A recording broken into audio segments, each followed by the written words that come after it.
Hi friends, welcome back to ISD. So இன்றைக்கி நம்ம இந்த வீடியோவில் என்ன பார்க்க போகிறோன்னா ப்ரோக்ராமிங் லாங்குவேஜ் சீரீஸான ஜாவா தான். ஸோ நம்ம வந்து ஒரு பிளேலிஸ்ட்டாக நான் போட்டிருக்கேன். ஸோ அதில் ஜாவா அப்படின்னு ஸ்டார்ட் பண்ணி Part-1, Part-2, Part-3 அப்படின்னு 36 பார்ட்ஸ் நான் போடுறேன். ஏன்னா 36 சாப்டர்ஸ் இருக்குது. அண்ட் ப்ளஸ் அது போக ஒரு பார்ட் எக்ஸ்ட்ரா இருக்குது, ஏன்னா அது இன்ட்ரடக்ஷனுக்கு மட்டும்.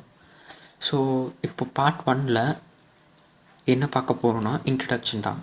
ஸோ ஜாவா என்னென்னா எவ்வளோ ஒரு வைட்டல் ரோலாக இருக்குது, அண்ட் நீங்கள் ஏன் இதை கற்றுக்கணும், அண்ட் இதுக்கு உங்களுக்கு என்னென்னலாம் வேணும். ஸோ அப்படி தான் அந்த இதுதான் இந்த டுட்டோரியலில் நம்ம பார்க்க போகிறோம். So let's get started. So நீங்கள் இப்போ ஜாவா படிக்கிறீங்க. ஓகே, ஸோ ஜாவானா என்ன? ஜாவா அப்படிங்கிறது ஒரு டைப்பான ஒரு ப்ரோக்ராமிங் லாங்குவேஜ். அண்ட் அது நிறையா programs, softwares, web development and lots of ஒரு முக்கியமான ஒரு ப்ரோக்ராமிங் லாங்குவேஜாக ஜாவா இருக்குது. அண்ட் இதோட ஸ்கோப் நம்ம பார்க்கலாம். ஸோ இதோட ஸ்கோப், அதாவது இதை படித்தா என்ன யூஸ்னால், நிறையா ஒரு சாஃப்ட்வேர் இன்ஜினியர்ஸ்னால் லேக்ஸ் கணக்கில் இதில் ஏர்ன் பண்ணுறாங்க. ஸோ அவங்களோட ஆப்ஸை டிசைன் பண்ணுறது அண்ட் ஒரு கம்பெனிக்கு ஒர்க் பண்ணுறது. ஸோ இந்த மாதிரி ஒரு ரொம்ப ஒரு எக்ஸ்பென்சிவான லாங்குவேஜ் தான் ஜாவா. அதை இந்த கோர்ஸில் இந்த வீடியோவில் நம்ம ஃப்ரீயாகவே பார்க்க போகிறோம். அண்ட் இன்னொன்று நான் என்ன சொல்லிக்கணுன்னா, ஸோ ஜாவாவுக்கு ரெக்குயர்மெண்ட்ஸ் இருக்குது. ஸோ என்னென்னா அப்படின்னா, உங்களுக்கு என்னென்ன தேவைன்னா, ஒரு பழைய பிசியோ, அதாவது உங்களுக்கு 256 MB ரேம் கூட இருந்தால் பரவாயில்ல. ஸோ MB மெகாபைட்ஸ் ரேம் இருந்தால் கூட பரவாயில்ல, நீங்கள் தாராளமாக யூஸ் பண்ணலாம். ஸோ Windows 7 இருக்கணும். ஸோ Windows 7 கீழே ஜாவா ரன் ஆகாது. ஸோ அப்டேட்டில் மாறிடுச்சு. அண்ட் விண்டோஸ் 8, 8.1, 10, ஸோ எக்ஸட்ரா அந்த மாதிரி. அண்ட் லினக்ஸில் பார்த்திங்கன்னா Windows 7.1 or something. Yes, Windows 7.1. So இந்த ஒரு ரெக்குவயர்மெண்ட்ஸ் இருந்தால் மட்டும்தான் நீங்கள் ஜாவாவில் ஒர்க் பண்ண முடியும், அதாவது சிஸ்டம் பொறுத்த வரைக்கும். ஸோ மேனுவலாக என்னோடய ரெக்வெஸ்ட் என்னென்னா, உங்களுக்கு உங்கள் கையில் ஒரு நோட் அண்ட் பென் கண்டிப்பாக வச்சுக்கணும்னு நான் ரெக்வெஸ்ட் பண்ணேன். ஏன்னா நான் சொல்கிறது நீங்கள் அப்படி எழுதிக்கலாம். ஸோ என்னால் முடிஞ்ச அளவுக்கு தான் என்னோடய நோட் பேட்டில் தான் எழுத முடியும். ஸோ நோட் பேட்டில் தான் என்னோடய பேக் போர்டாக நான் யூஸ் பண்ணுறேன்.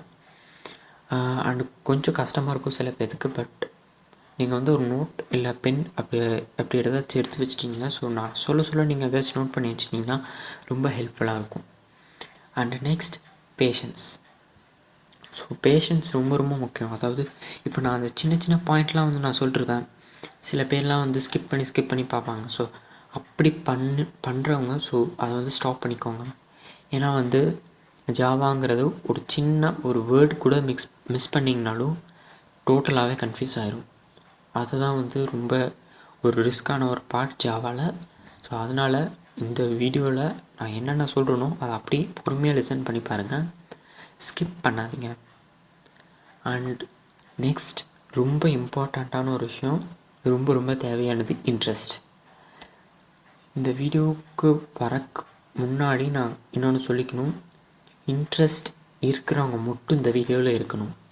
ஸோ இன்ட்ரெஸ்ட் இல்லாமல் சும்மா இந்த டைம் பாஸ்க்கெலாம் வருவீங்களே, ஸோ அந்த மாதிரிலாம் யாரும் வர வேணாம். ஸோ நீங்கள் உண்மையிலே நான் இப்போது எனக்கு ரொம்ப ஒரு நீட்ஃபுல்லாக இருக்குது ஜாவா அப்படிங்கிற மட்டும் படிக்கலாம்.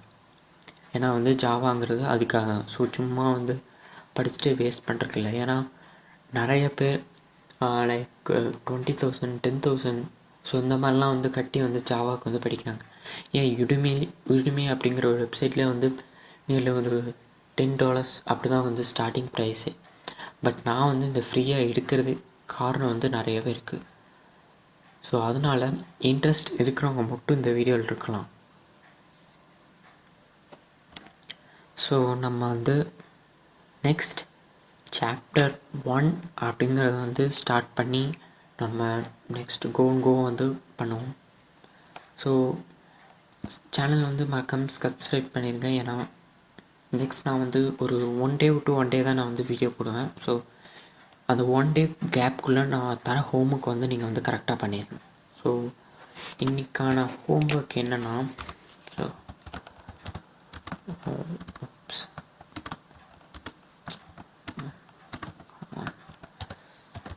ஹோம்ஒர்க் என்னென்னா, நீங்கள் வந்து உங்களோட ஜாவாக்கு தேவையான பொருட்களை வந்து சேவ் பண்ணுறது. ஸோ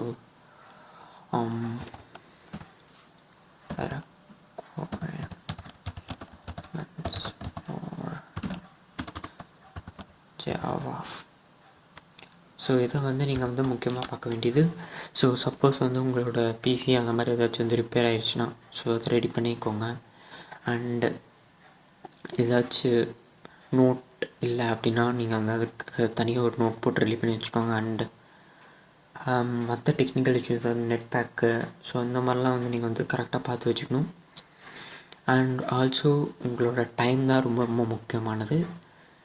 அண்ட் உங்களோட டைம் இல்லாட்டி, அதாவது நீங்கள் ஒரு தனியாக ஒரு ஒர்க் ஸ்பேஸில் உட்காந்து நீங்கள் வந்து கண்டிப்பாக வந்து நீங்கள் அப்படி தான் ஒரு சுச்சுவேஷனில் தான் பண்ணணும். ஏன்னா நீங்கள் பாட்டுக்கு ஏதாவது ஒன்று ஒரு நாய்ஸான பிளேஸில் உட்காந்து படிச்சிங்கன்னா ஸோ கண்டிப்பாக வந்து நான் என்னென்ன சொல்கிறோம் அப்படிங்கிறது வந்து கண்டிப்பாக உங்களுக்கு வந்து புரியாது. ஸோ அதனால் ஒரு காமான நீட்டான சைலண்ட்டான ஒரு பிளேஸில் வந்து உட்காந்து லிசன் பண்ணுறதுக்காக நான் வந்து ரெக்வெஸ்ட் பண்ணிக்கிறேன். அண்ட் இதுதான் உங்களோட ஹோம்ஒர்க். ஸோ நம்ம வீடியோவில் வந்து ஒவ்வொரு சாப்டருக்கும் ஒவ்வொரு ஹோம்ஒர்க் இருக்கும். அது சக்ஸஸ்ஃபுல்லாக நீங்கள் வந்து பண்ணணும். அண்ட் என்னோடய கமெண்ட் செக்ஷனில் வந்து நீங்கள் கண்டிப்பாக இந்த ஹோம்ஒர்க் வந்து போஸ்ட் பண்ணிடணும். ஸோ நான் வந்து பண்ணிட்டேன் இல்லை அப்படிங்கிறது நீங்கள் வந்து கண்டிப்பாக போஸ்ட் பண்ணிடணும். இல்லை என்கிட்ட ஏதாச்சும் டவுட் இருக்குது அப்படின்னாலும் நீங்கள் வந்து கமெண்ட் செக்ஷனில் வந்து தரலாம். So stay tune for next video.